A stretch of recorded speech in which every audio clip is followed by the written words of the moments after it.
Ever since the first releases of Pokemon Red and Blue, there always has been a sense of community and cooperation in the games with the likes of trading and battling.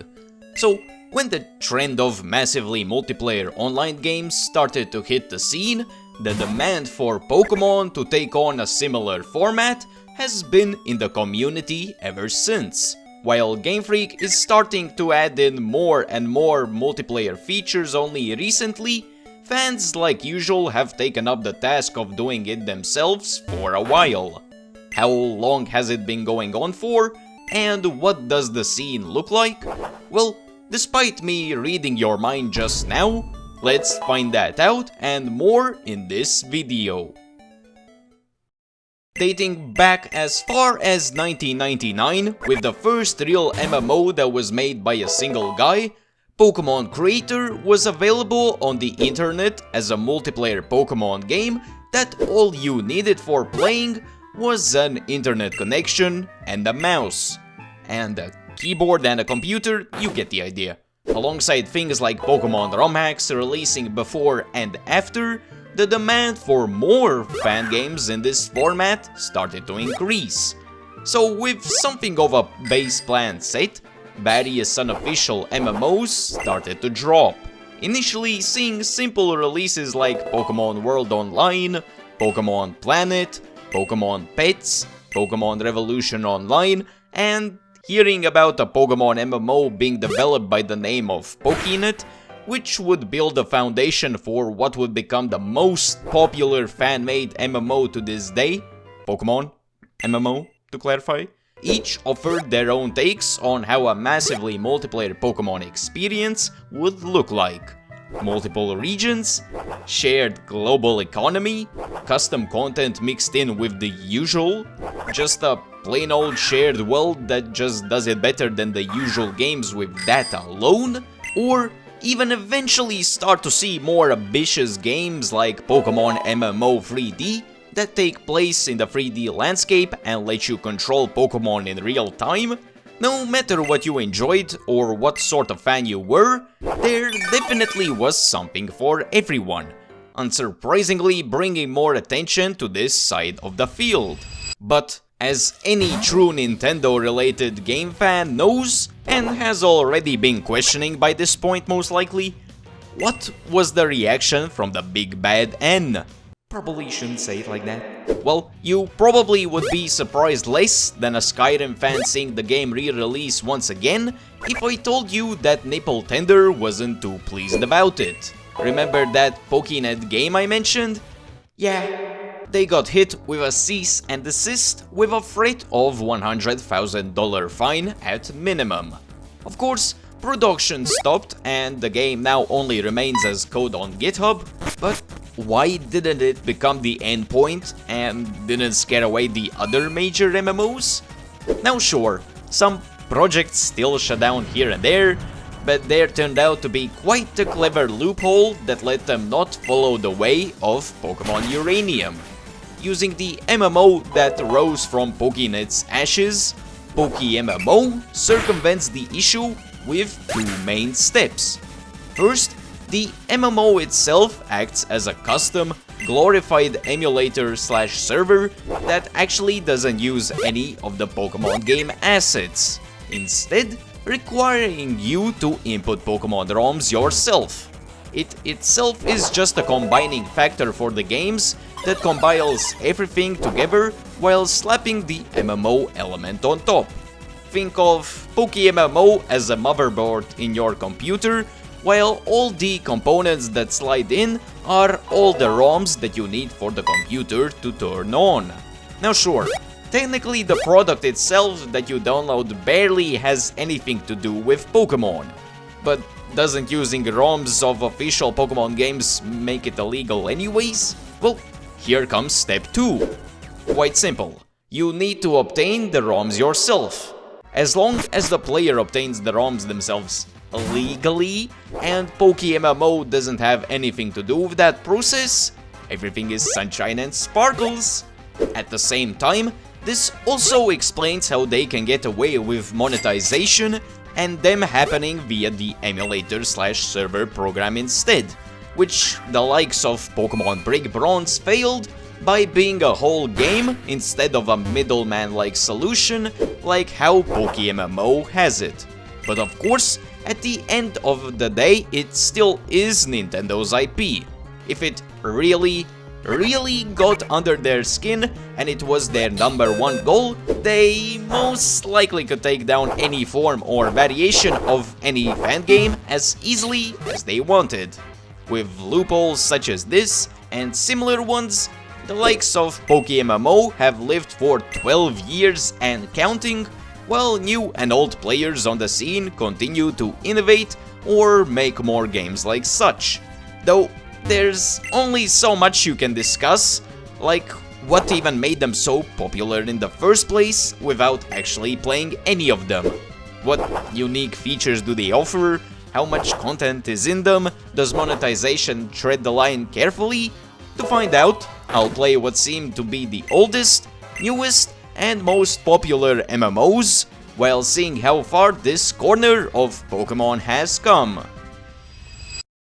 Being the first ever Pokemon MMO, as I mentioned before, the currently existing version of Pokemon Creator is a rebuilt version of the original that shut down in 2007, which seems to be a close enough replica for us to try, only needing to go through the hassle of opening the website and making a new account with starter choice included. I quickly learned that Creator is in its own weird way an open world MMO.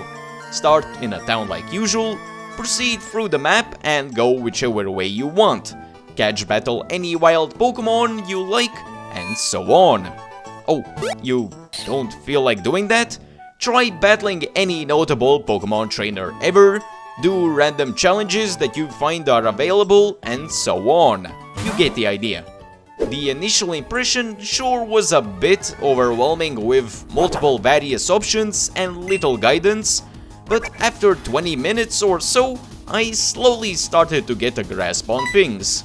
Sure, a simplified exploration and battling loop at your own pace is good enough gameplay for a browsing game that most likely is older than you, be included. But does it have anything unique to make it stand out? If counting all the different types of social interaction features, like houses and auctions that comes along with any MMO game, doesn't satisfy you enough, then the vast amount of Pokemon forms and varieties seems to be the main appeal for Creator nowadays. We got the usual shiny alongside Sakura, Crystal, Galaxy, Albino, Rose Garden, Toxic. 3 hours later. Majora, July 4th, birthday, yeah, I think that covers about half. Throw in some random Fakemon here and there too, give each of them multiple random forms from the ones listed before, have almost 2,000 Pokemon in the decks, and say goodbye to the outside world if you feel like a completionist. Well, Pokemon Creator sure has found its gimmick. I can say that much. But before we conclude exploring Creator's main features and amount of content it has, there's still one more question to answer and set a baseline for the other two. Does it have monetization in it? And what does it look/work like? Mostly relying on the system of taking donations in exchange for receiving Pokemon, currency, or other stuff. I mean, it's not really donating if you're offering a product that can only be gotten via purchasing, now is it? But I guess if they're supposedly maintaining the servers with it, and Nintendo hasn't reared its head in the past years to complain, it's not my place to poke at. Besides the basic stuff, you can also indulge in the illegal activity in some countries of getting loot boxes or obtaining a custom avatar. All in all, you still get one special currency daily at the worst, so it's not like you're locked off it and nothing major is paywalled. So Creator does good enough overall. I'll keep the rating and overall thoughts of the MMO for the conclusion, but keeping in mind that it started out as the first major multiplayer Pokemon game, pretty impressive for its time. Though let's see if the newest MMO can impress with modern day standards in mind. Using the wonders of modern-day technology, even the most new MMOs like Pokengine also are fully playable on a browser. Upon entering the site and registering a new account, it turned out that you also need to join their Discord server and complete some extra steps due to it apparently still being in beta. But once that was done, I was finally able to start. Unlike with Creator, Pokengine has a whole dedicated world and tutorial to learning all the buttons, mechanics, inner workings of the game and so on, which was very appreciated. And of course, it turned out the Pokengine also features Fakemon, but that will be a bit more relevant later. In the meantime, the stunning graphics and the amount of work put into it, like overworld, front/back and party icon sprites, while also giving custom new sprites for existing Pokemon, cannot go unmentioned. Major props to the team and artists. After the quick tutorial of running around and talking to NPCs that taught more and more about the game and certain features was completed, which led me to discover this MMO's main gimmick. An actual open world with plenty of regions to explore and interact with.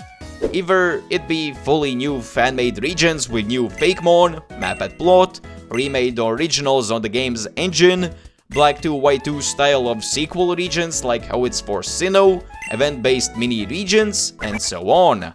As for how they tackle the issue of get strong Pokemon in one region, then travel all over and destroy everything, they use a global regional PC system which locks every Pokemon team you have to its origin region. However, if you progress far enough in a certain region, you'll unlock the global PC, which would allow you to move them to the main hub and vice versa for such things as the Battle Tower, PvP and whatnot else. On a similar note, anyone can openly apply and contribute to the MMO and create their own regions, Fakemon and other stuff, which probably happens through a review process, but that's very understandable. Let me know if you would be interested in me trying that for a video. But for now, let's actually try some of the regions. Initially thinking that I would get a vanilla experience of Sinnoh upon clicking, what I got instead was a sequel-like experience with protagonist younger siblings of Lucas and Dawn, immediate story change with weird portal encounters, slight variance in the map, changes in wild and regular Pokemon with regional starters, trainer and gym leader reworks, and so on. I mean, having XP all in a Sinnoh game that's not BDSP sold me already, but this is just making me consider actually playing this in my spare time. But to get a full idea of the MMO's offerings, I wanted to try a custom region alongside the semi-vanilla Sinnoh experience. So I entered the event mini-region Barovia, I guess that's how you pronounce it, and followed along a short, concise plot of visiting a mansion while seeing some more cool sprites of Fakemon. Now, the game's features, style and gameplay seem too good to be true. Surely there's something shady like greedy monetization going on, right? Well, it pains me to inform you, but there's not even a whiff of pay-to-win gunk anywhere. There are things like extra Pokemon or enhancements to buy with a special currency, but you can get that with daily logins once again, or by playing a cozy little game corner. Rose-tinted glasses may be blocking my sight of any real issues or problems the game has deeper within it, but the game's polish, community involvement in the project, and not even a pinch of greed anywhere, just makes this such an easy recommendation for anyone that wants to try a Pokemon MMO. But is it good enough to dethrone the king? Ah yes, the game that only the real OGs will comment on this video and brag about their memories with the game. Upon opening the launcher and inserting my, on God, no cap, legit ROM copies, PokeMMO starts out with giving you the option of creating a character while also picking a specific region they'll be in. Despite the regions being one-to-one replicas of the originals, PokeMMO's main appeal comes from increasing the game's difficulty while being in a shared multiplayer setting.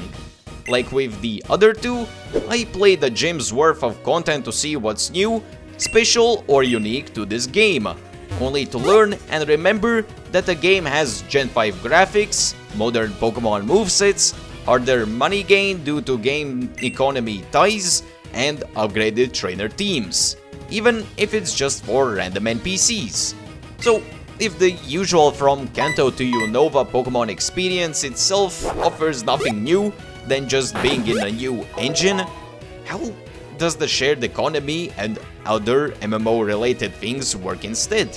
Operating on a GTS but slightly reworked type of system that you can access after getting 4 badges, players can sell or buy both Pokemon and items, even if the Pokemon/item isn't usually findable in the region. As long as the Pokemon is within the obeying level cap, you're free to use any mon that you like. Whether it's an alpha that has a hidden ability, 2 max IVs and other perks, competitively built, shiny, or random Pokemon you just want to try in a way you usually couldn't, the choice is yours. Yet, interaction with other players is much more simpler on the other hand. Besides the obvious opportunities to see others in the same map, be in a party, battle/trade with others, the most important feature that no MMO can live without is also here: the ability to flex on others with special drippy gear. Dragon Mount, Angel Wings, Murder Bee Afro Wig, all that and more, which is behind the first and only actual paywall, which can be only bought with the reward point currency. Ironically, the reward points are the only ones you don't get as daily gifts. Instead, you can get them via donations at the rate of $1 per 100 points, $50 for a limited time boost, $10 for some wings, 2 bills per ocarina that removes the need for a special HM or similar move learning, even more buckaroos for special items or upgrades. Now, don't get me wrong, you can still fully play PokeMMO and do every main thing without paying, but doing something so egregious like paywalling one-time used lures, some basic cosmetics, and charging money for each HM separately instead of all for one price? Surely I'm not the only one that thinks it starts to reek of greed, right? But besides that stingy bump in the road, PokeMMO is for the most part as good as I remember it being. Sometimes you want to replay a classic, but having something a little bit different this time, which is what PokeMMO can do perfectly, hence its popularity. But now that I've checked the main 3 contenders, what are my final thoughts? This may be a bit of a sweating while snuggled up in a blanket with a fever type of hot take, but honestly I can say right out of the gate that I don't see how Pokengine isn't more known and popular than it currently is. If it weren't for this video, I wouldn't have learned about its existence, so I hope this video works as a signal boost and tempts you to try it out too. I will always love projects that have fans involved in its development in some way, but to the point of even incorporating full custom regions with new trainers, maps, fake mon plot and everything else, while all of it being easily playable on the browser, is just so insane to me. So if the immense dick riding wasn't clear enough, I'll rate Pokengine 9.5 disapproving Nintendo side eyes out of 10, while also keeping the same comfortability of being playable on the browser. Pokemon Creator falls a bit to the wayside for the reason that can be described with one word: outdated. Everything is quick and straight to the point however you want to do it, but the gameplay to me gives the same feeling as fucking around with a calculator or trying random formulas in Excel. Go through multiple tabs, constantly click on buttons, You get the idea. But as a thing you return to here and there, either for the nostalgia or to kill a few minutes, a 6, I wish I could go back to those days, out of 10 rating seems fair to me. Finally, PokeMMO has a similar case of having a lack of massive changes or updates to the game over the span of a decade, but in this scenario it's more of a positive due to nature of the MMO and it going down more the faithful redo route. The amount of stuff locked behind a paywall initially did leave a bad taste, but remembering that most of the time with the game has never put me in a situation where I felt that I needed to buy something removed that gripe just a bit. Of course, it would be better if it wasn't there at all, but official Pokemon games themselves have done worse. So there's that. Counting everything up, in my eyes the grandfather of all modern Pokemon MMOs gets an 8.5, yes, I have a physical copy of those Pokemon games. Why do you ask? Out of 10. But now that we have reviewed the 3 main bullet points for the fan-made MMO scene, I'm more excited than ever to see what comes next. Will the trend of the games being more on browsers continue? Could user-created and submitted content for development become more integrated in the scene? All that I can say is that it's fun to see what an initial online multiplayer Pokemon concept has inspired and led to in the past few years. Let me know your thoughts, but besides that, we're done for today. Thank you patrons for the support, become a member for special perks, help me increase a meaningless number and stay tuned for more.